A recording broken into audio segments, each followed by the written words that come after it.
I was diagnosed with stage 4 cancer. I had a 30% chance of making it, and I coughed up this big blood clot. I was like, what the hell? And I went to the ER and I looked at the nurse and I said, hey, look, this is my situation. And she said, that's not good. This rush came over me and I started panicking and I knew there was something wrong. My doctor goes, hey, I just want to let you know we got your results back, so that you have. My heart dropped. Am I going to die?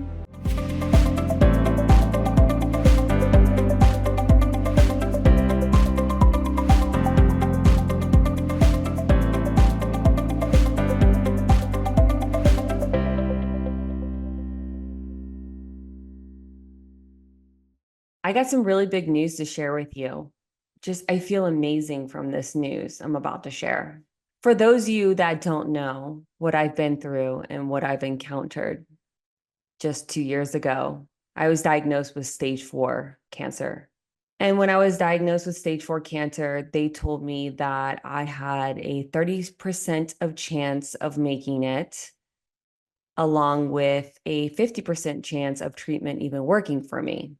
Just yesterday, I went to Moffitt and I got an MRI and I got a PET scan.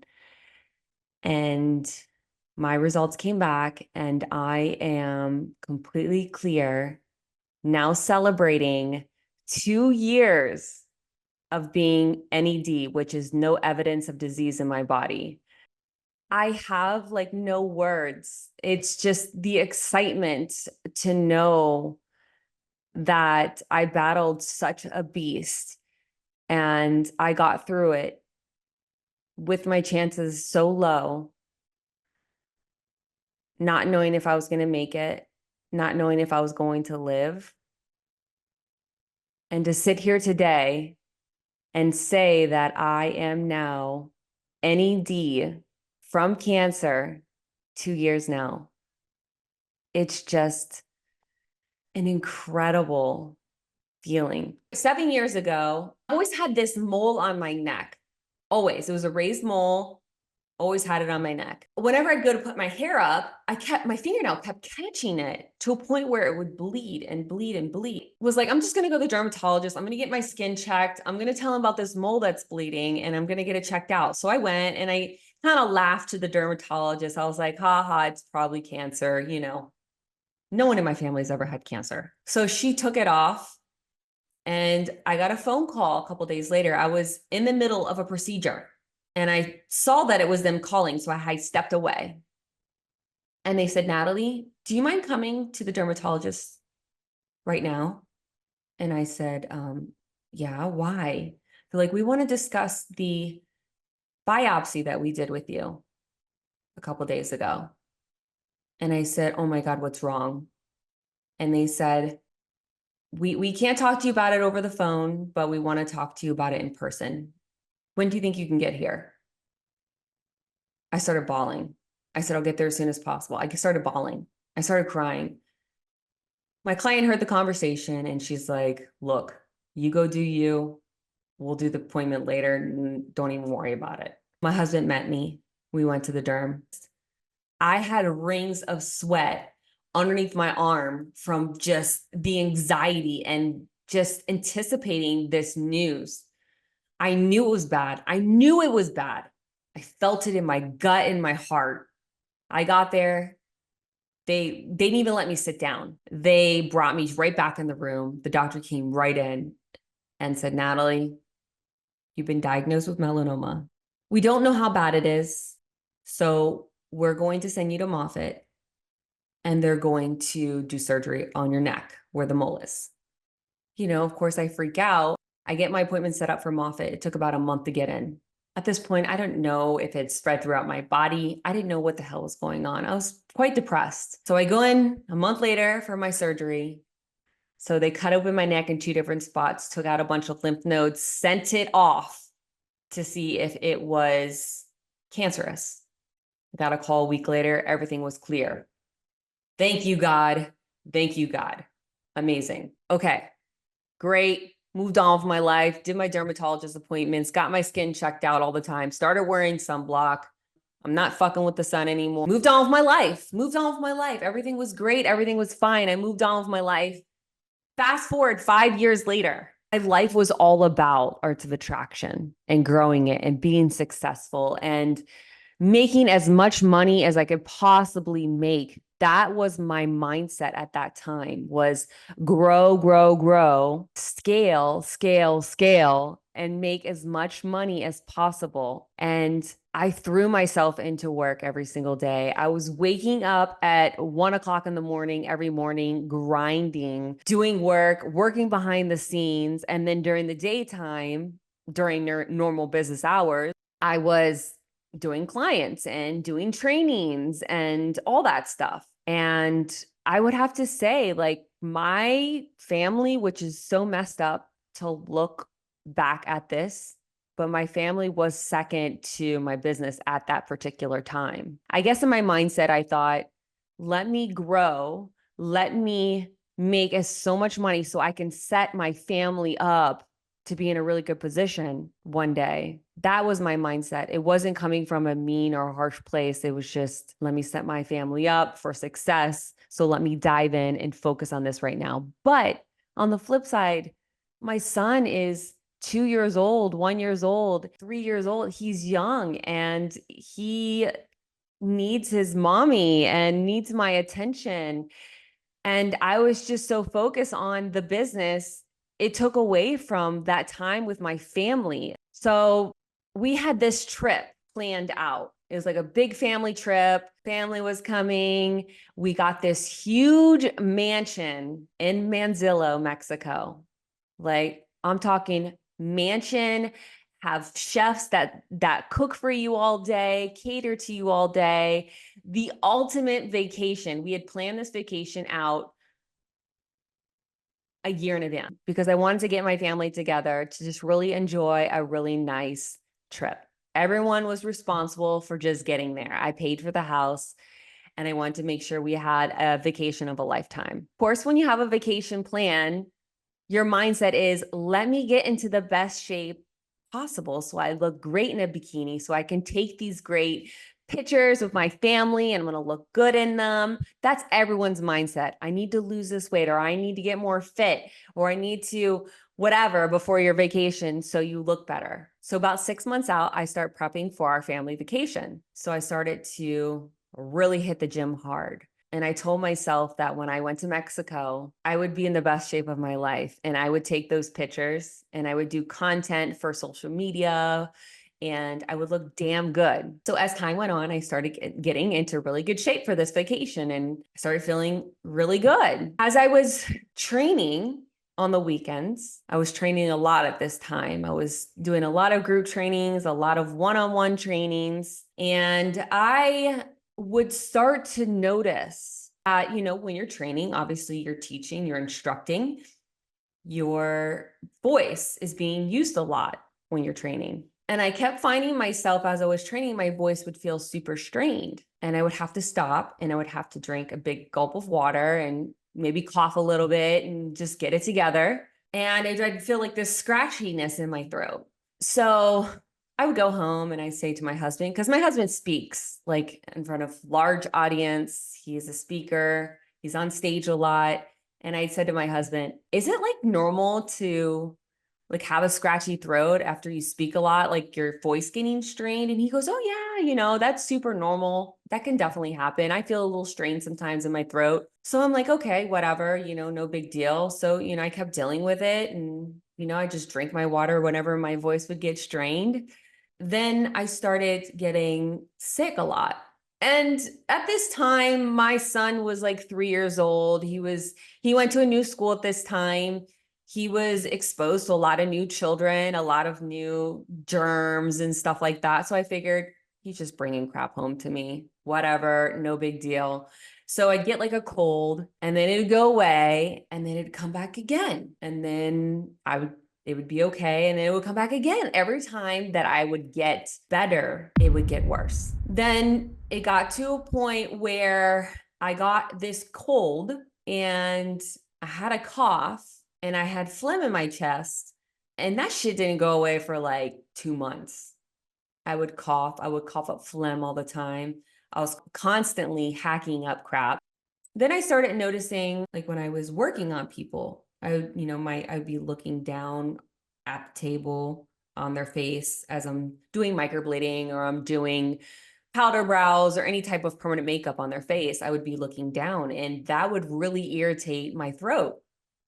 It was like a scratchiness in my throat where I literally would have to stop what I'm doing and tell the client, hey, I'm going to step away for a second. I would have these cough attacks that would become so bad to a point where I would have to leave the entire spa. I would cough so loud and so hard that I would have tears just running down my face, my makeup running down my face from coughing so hard. So I would have to pull myself together and go back in the room and work on these clients. It was so bad that my eyes would be watering so bad from coughing so hard that I couldn't even see what I was doing.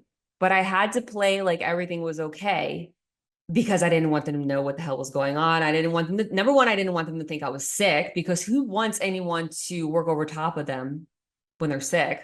Nobody. And number two, I didn't want them to know I couldn't see. Thank God I was good at what I did. It was a lot of muscle memory. As long as I could see it decent, I could do a great job, but damn, I couldn't see for shit because I was dealing with, just my eyes watering so much. And sometimes I'd have to walk out of the room multiple times just to cough and get it together. I think I caught COVID at this point. Get another cold. Great. Awesome. Sick again. Cool. Again, at this time, I'm getting in the best shape of my life. I'm still working out through this whole thing. Yes, I'm coughing through my workouts. I'm hacking up shit throughout my workouts.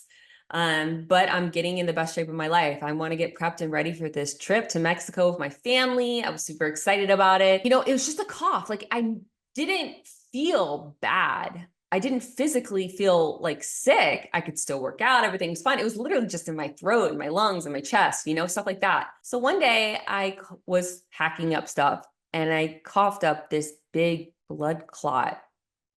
And I was like, what the hell? And so I go to cough again and more blood comes out. When I coughed up blood for the first time, I will never forget that date. It was May 13th. It was Friday the 13th, 2022. I went in the following day, May 14th, on a Saturday, and I went to the ER and I looked at the nurse and I said, hey, look, this is my situation. I'm coughing up blood. And, I can cough up blood for you right now if you want and show you. That's what I said to her. And she looked at me like, in shock, like with a white face. And she said, you're coughing up blood? And I said, yeah. And she said, that's not good. That's not good. And then instantly this rush came over me and I started panicking. I said, well, what does that mean? And she's like, she threw out a couple of things. She this and cancer. And I'm like, what? And she's like, yeah, we need to get a scan on your chest and see what's going on in there. So I said, okay. She's like, well, here we don't have a scan. So I'm going to send you to another place down the street to get a scan. And I'm going to put stat on your paperwork so we can get it checked out today. I called my husband. He could hear how upset I was. And he's like, I'm dropping our son off at my mom's house. I'm coming to meet you. Okay. So we met. If any of you guys know, which I hope that none of you guys know how this even looks or how it works, because that means that you haven't been exposed to this, and I never wish this upon anyone. But when you're in a room where you're getting scanned, whether it be an X-ray or a CT or a PET scan, there's this glass window.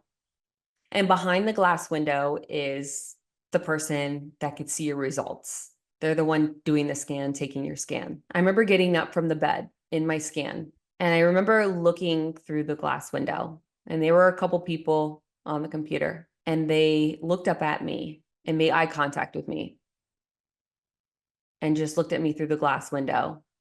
And I knew there was something wrong. They looked at me in a way that they felt sorry for me. It was something, I could just see it in their eyes that something wasn't right, but they couldn't tell me. They aren't in the position to tell me. The doctor was the one that had to tell me. Get back to my room. And I just had this gut feeling something was wrong. When I get really nervous or deal with a lot of anxiety, for some reason I have to pee a lot. I don't know why or how that works, but I kept having to get up and leave my room to go pee. So I got up multiple times and I left my room, and I remember walking out of my room and there's all these people surrounding a computer. Everyone just looks over at me when I go to the bathroom. And this is after my results. I'm like, oh gosh, something's not right.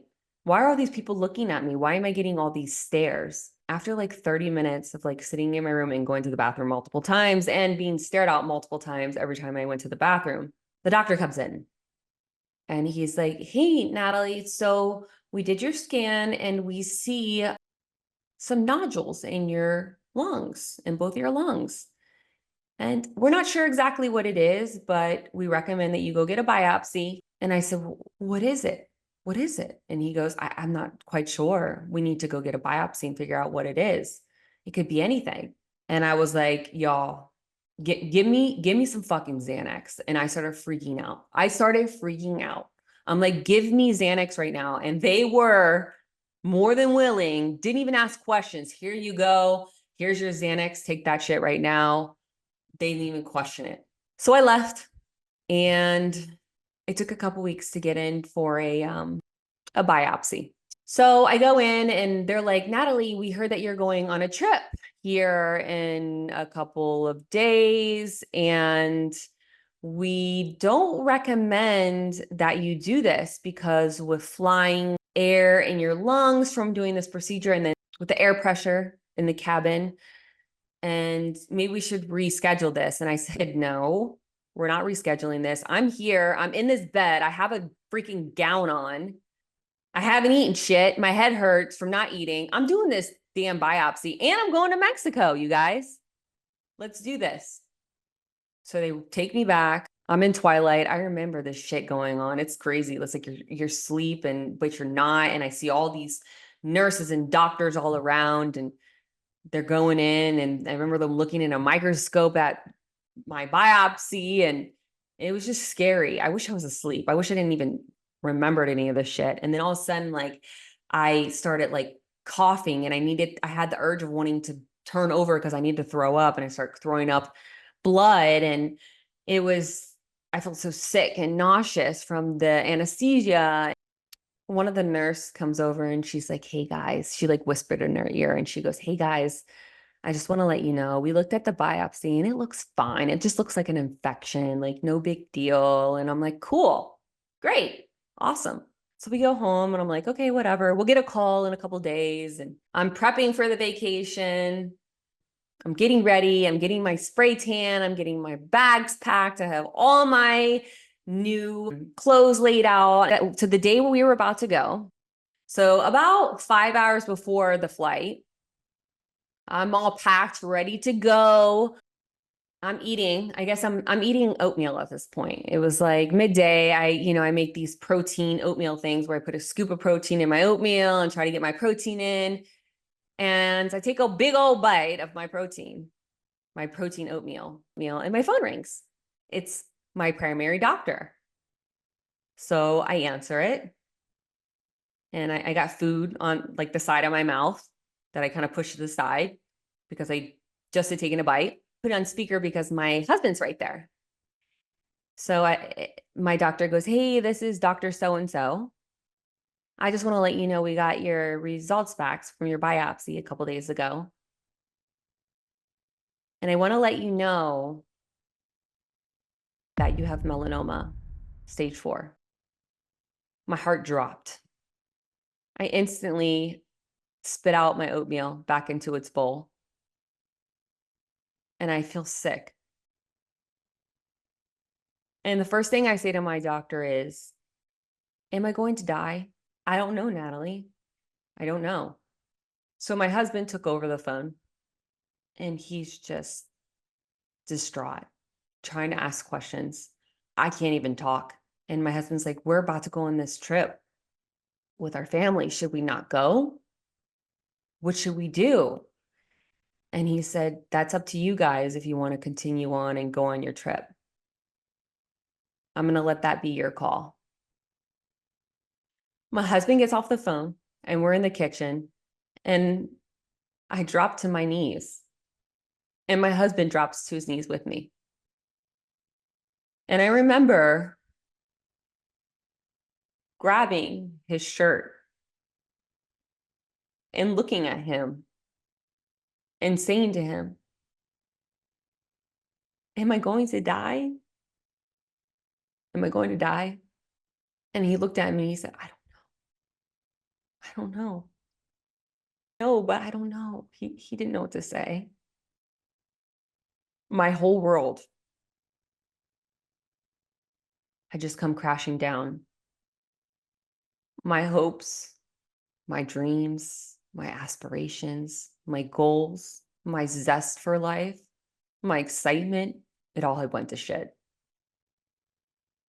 After gathering or trying to wrap my head around this diagnosis and not knowing what's next, I called my family and I told them, and they were devastated. After we processed a little bit, maybe 30 minutes into it, my family was like, Natalie, we don't have to go to Mexico. We're going to cancel the trip. Don't worry about it. We'll just come there to you. And I said, no, you're not coming here to me. We're going to Mexico. I'm not going to regret not going on this ultimate vacation that we had planned for over a year now. We're going and we're going to have the best vacation ever.